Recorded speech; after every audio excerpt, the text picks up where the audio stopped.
Reng opinyon da reng bisita ang pong host kintutuking programa, alina la opinyon ni Miki Bandi at pamuntok ning istasyong iti.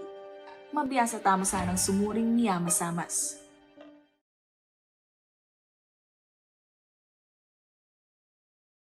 Magandang araw, Fernandino. Ito ang Konsehong Fernandino, tugon ay serbisyo. Hatid sa inyo ng Office of the City Vice Mayor ng San Fernando, Pampanga. Sa programang ito, aalamin natin ang updates sa sangguniang panglungsod ng City of San Fernando, Pampanga. Mga naipasang resolusyon at ordinansa, activities ng mga konsehal at ng kanilang komite, at ang latest updates and happenings sa lokal na gobyernong Fernandino. Ako si Fiola, ito ang Konsehong Fernandino, tugon ay serbisyo.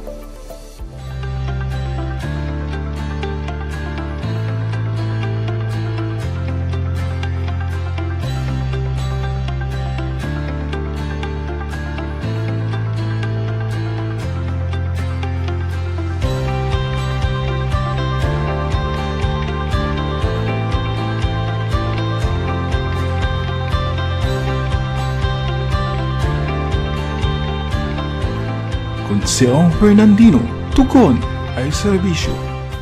Last week, nakasama natin si Vice Mayor BJ Tiger Lagman at ang newly elected SK Federation President na si City Councilor Aisen Roy D. Henson.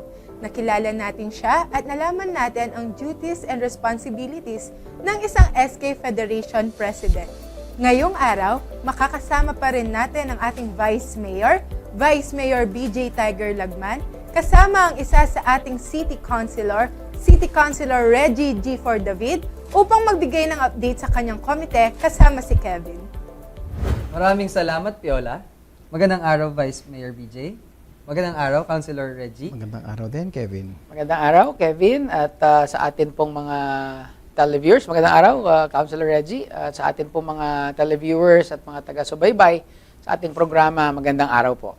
Magandang araw din po sa lahat ng mga taga-subaybay ng ating napaka-prestigious na local TV stations, CLTV.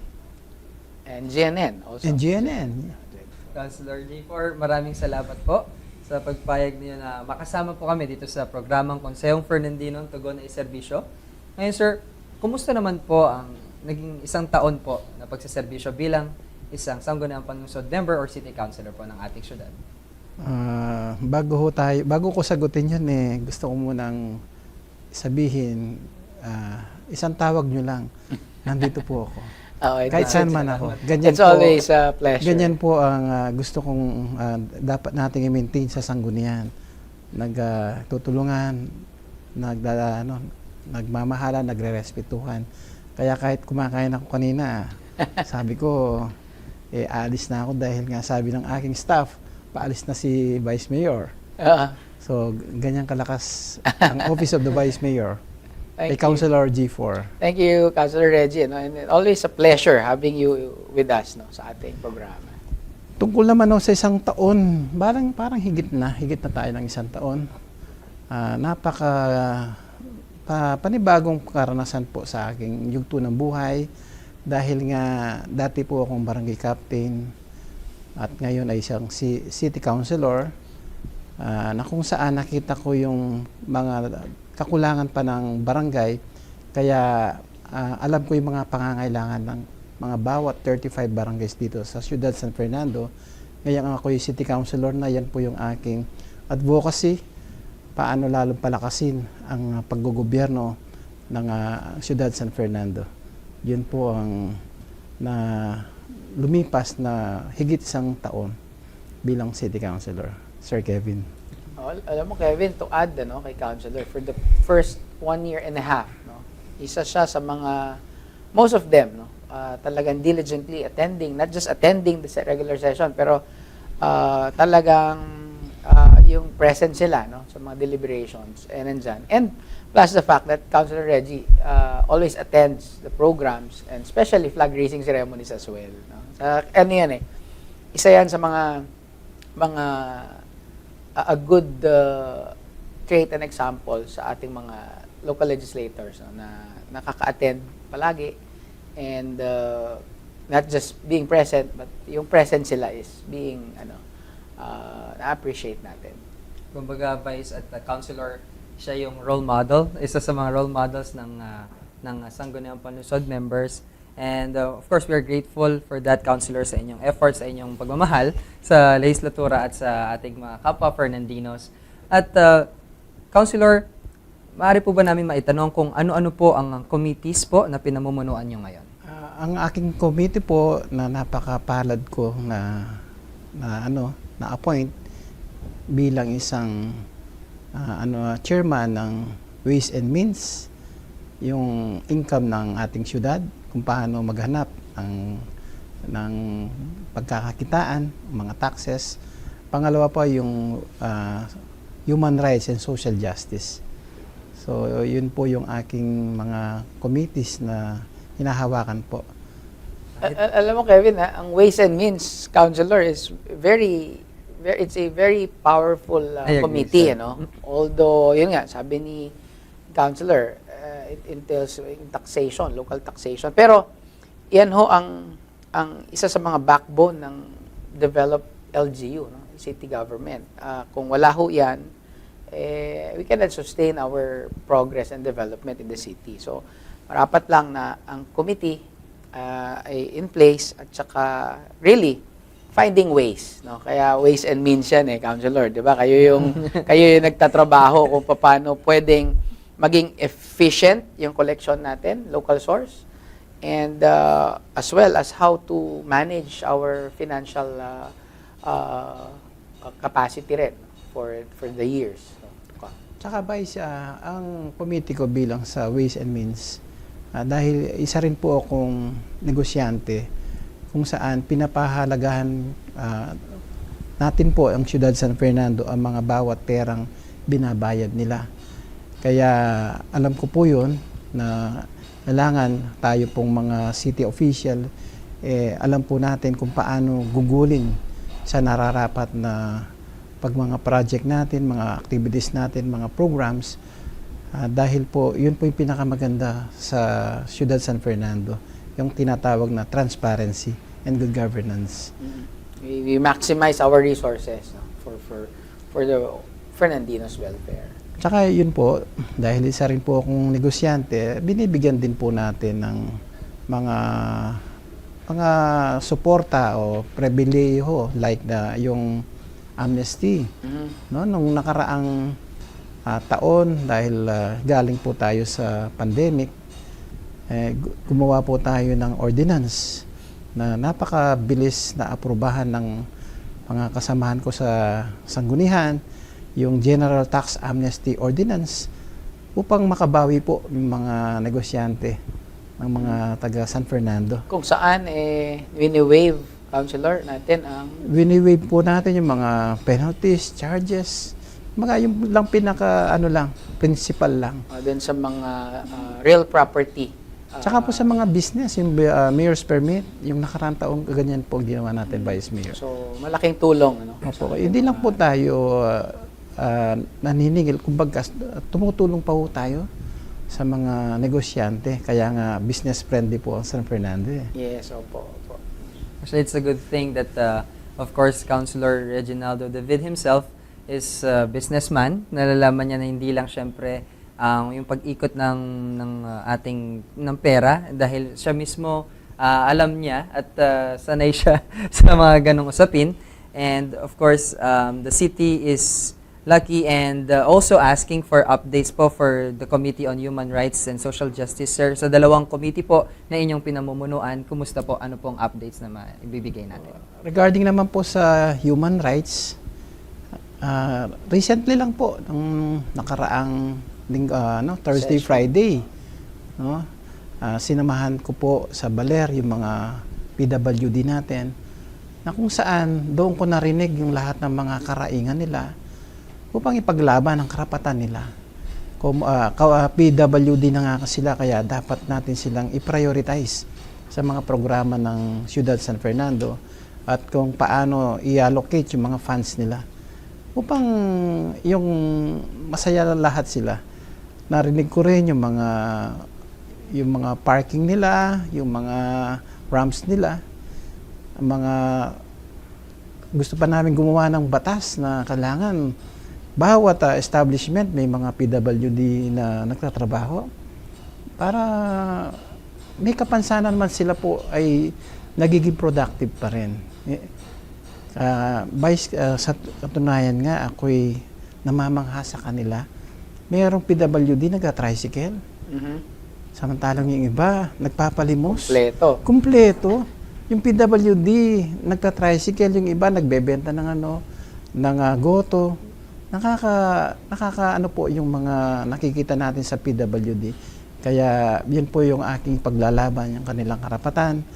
Pangalawa po, ako po'y pinagmamalaki po naming naipasa ng kaming sanggunihan. Kasama po ang ating gwapong Vice Mayor.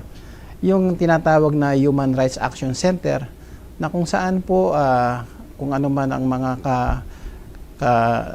nalalabag na karapatang pantao dito po sa Ciudad San Fernando, meron na po silang opisinang pupuntahan na tutulong sa kanila sa kanilang karapatang pantao.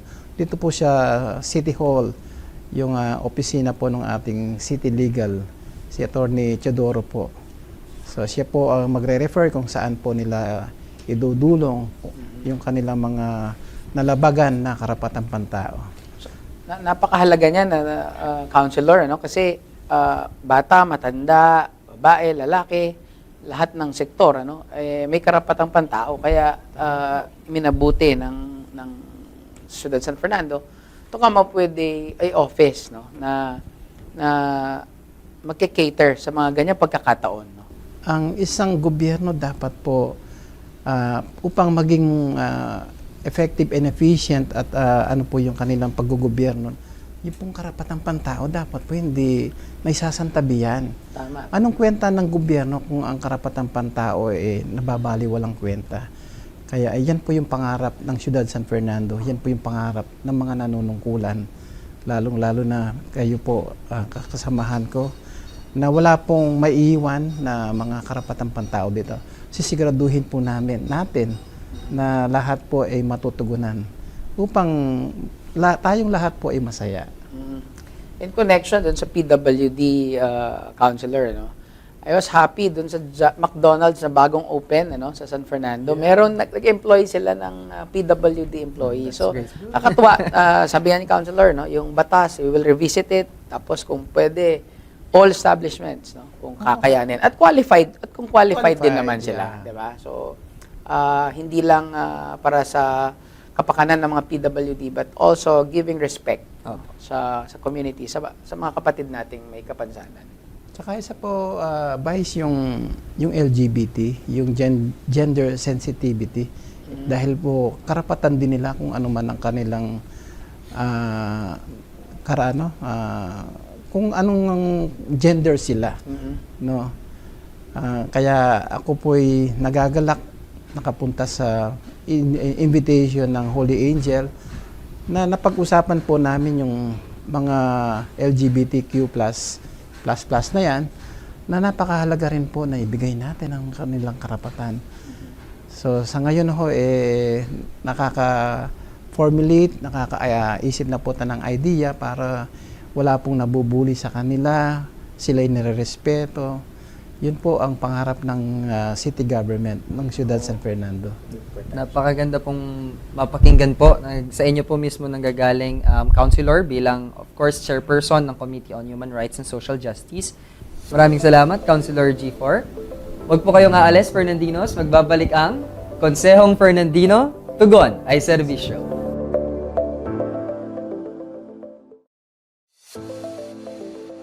Nagbabalik ang Konsehong Fernandino, tugon ay serbisyo. Councilor Reggie, ano-ano po ang landmark or proposed legislations po natin as chairman po ng Committee on Ways and Means? Yung pong aking binabalak na ipapa sa batas, yun pong tinatawag na human rights defenders. Kung saan, kagaya po sa Basilan Isabela, na meron na po silang ganong batas. At sa Baguio rin po. Kaya hinahabol ko po ito, sana pangatlo tayo. Ano po yung human rights defenders? Yun po yung mga halimbawa, mga estudyante, mga nagrarally sila, inaano lang nila yung karapatan nila. Minsan hinuhuli sila at ginagawang kung mga leftist, mga tagalabas. Kawawa po sila, hindi nila maipahayag ang kanilang mga ninanais. Kasi paniniwala po natin, kapag ang tao hindi natin pinakinggan yan, anong kwenta ng gobyerno? Kaya mahalaga po, ipahayag nila kung ano man ang kanilang karaingan o kakulangan upang tayo sa government side, yan po yung ating pag-aralan, vice, at paano natin sila matulungan upang ang buhay sa Ciudad San Fernando ay magiging masaya po. Pangalawa pong yung landmark, ito po pinagmamalaki ng Ciudad San Fernando, yun nga po yung HRAC, yung Human Rights Action Center. So, first time po yan, ha? HRAC po, no? Yeah. HRAC. At ibababa na rin po yan na vice sa mga barangay. So, even the barangay, meron na silang, barangay action center din. Oh, that's Tulong-tulong na po yan. Hindi lang puro syudad ang puntahan, kundi meron na rin sila sa mga So from the kanya-kanya. barangay going to the city, ano? Yeah. So institutionalized na Yes siya, po. Kevin, ano? And complementing the national law, no, regarding the human rights. At to add, ano, sabi nga ni Councilor, yung pakikinig sa komunidad, no, sa mga sa ground, sa public, what makes the sanggunian work more efficiently, Councilor? Dahil yung mga ginagawa nating batas ay nanggagaling din naman sa mga komunidad. Ano? Kaya nararapat lang na talagang dapat mapakinggan, marinig ang boses ng bata, Yeah. estudyante, matatanda, no? Lahat ng sektor, ng grupo naghahanap buhay sa kalsada. Correct. Ano? Kaya lahat yan parte ng isang maunlad na komunidad na Ciudad San Fernando. So kailangan talaga marinig at magkaboses sila. Yun po yung ating minimiti talaga. Lahat po, pakikinggan natin yan. Precisely, kaya tinawag ho ng sangguniang panlunsod, no? Sangguni. Sa sangguni. sangguni, sa ating mga lehislatura, ang mga Hinaing. suggestions, no? Opo. Concerns. Minsan nakikipagkwentuhan Tama. lang po. Totoo yan. And what makes you a seasoned legislator. Pag marami ka nakakahalubilo na at naipaparating mo dun sa dapat na patunguhan ng mga concerns, that is an effective legislator in the making. Yes po. Councilor, sa kabilang banda, ano po sa palagay nyo ang pinaka-challenging na parte bilang chairman ng Ways and Means, Local Taxation, and Revenue Measures? Yung pinaka-challenging nga po yung sabi nga ni Vice, yung magtataas ka po ng real property tax. Whether you like it or not, kailangan po sumunod sa national. Pero gradually po yan. Hindi naman natin bibiglaan ang mga Fernandino, bagkus aalalayan pa natin yan. So, isa pa pong challenging sa Ways and Means, dahil nga income ang aking pong committee, kailangan mayroong papasok na pera o pondo yung syudad. Kasi kung wala, paano tayo makapagtrabaho? Paano tayo makatulong? So, yung challenging po sa akin, yung collection po ng mga mayor's permit, no? Yung mga building permits, yan. Mga regulatories, Councilor. Yan ang mga Regulatory tinitignan fees, ko ho. Kaya isang araw nga, in-invite ko po yung mga regulatory department natin, yung treasurer's office, yung assessor's office, yung kay Local architecture, building. City Building Official. Okbo, yun. Na pinakinggan ko po yung mga nila, meron pa palang mga income na hindi nakokolekta. Kailangan ibayuhin natin tong gagawin natin, tong trabaho ito, upang maragdagan pa, bais yung ating income. Para ang epekto kasi niyan, Kevin, at saka sa ating mga televiewers, pag dumami ang revenue collection, more social services ang pwedeng ibigay ng ating lokal na pamahalaan. mapa-medical, Oo. burial, or kung ano man pong assistance na maaring maibigay po ng ating syudad, nanggagaling po, sabi nga po ni Vice, ito po ang backbone ng ating syudad. Kung wala po ito, magiging limitado po tayo sa pagbigay ng ating serbisyo sa mga Fernandinos. Councilor, bukod po sa sa chairpersonship ng committee po na nabanggit, ano po ba ang ano-ano ang activities ng isang Councilor Reggie David? Noong pong nakaraang fiesta ng San Fernando, ako po'y napakaswerte ko, napakapalad dahil po sa aking pinagkatiwala yung chairmanship po ng Fiesta Fernandino. The Fiesta Oo. Committee. Yes po. Medyo baguhan po ako, hirap din yan. Pero sa tulong po ng mga department heads, tayong lahat po, mga legislative, August body, kayo ho, naging very good naman ang nangyari sa ating fiesta. Ito naman pong nalalapit na ating General Assembly. Yung Christmas party ho, ng city government. Napakaswerte ko na naman sa akin yung binigay yung chairmanship, no? So, maraming challenges. Mag-aano na po ako dito sa SM. Salamat SM, ha? Talagang ang dami mong in-sponsor sa amin. So, yun lang po bilang isang city councilor, napakasarap po ng pakiramdam pagka pinagkakatiwala niyo po yung mga ganong posisyon upang ang ating darating na General Assembly magiging masaya by sa Kevin. Ibig sabihin na pinagkakatiwalaan niyo po ako. Actually, that shows how responsible at saka efficient ang ating chairperson. Kaya suki siyang gawing chairperson ng mga activities. Councilor, we always value yung iyong time sa mga ganitong pagkakataon. And I hope looking for more years of public service working with Councilor Reggie. Kasi sabi nga, pwera sa businessman siya, naging barangay captain siya. Yes po. Kaya alam niya talaga kung ano ang pakiramdam at mga pangangailangan ng ating mga barangay partners. Very timely na mga baguhan ng marami, freshly mandate, may fresh mandate ang mga barangay officials natin. And I'm sure Councilor Reggie can share a lot of things to them. Yes, sir. I couldn't agree more. Maraming salamat, Councilor. Sabi nga po niya, baguhan lang po siya. Pero, Councilor, hindi po kayo baguhan sa pagbigay ng serbisyo at hindi po kayo baguhan sa pagmamahal para sa ibang tao. Thank you, Councilor. Ngayon naman, Vice, mayroon po ba kayong naisabihin sa Fernandinos?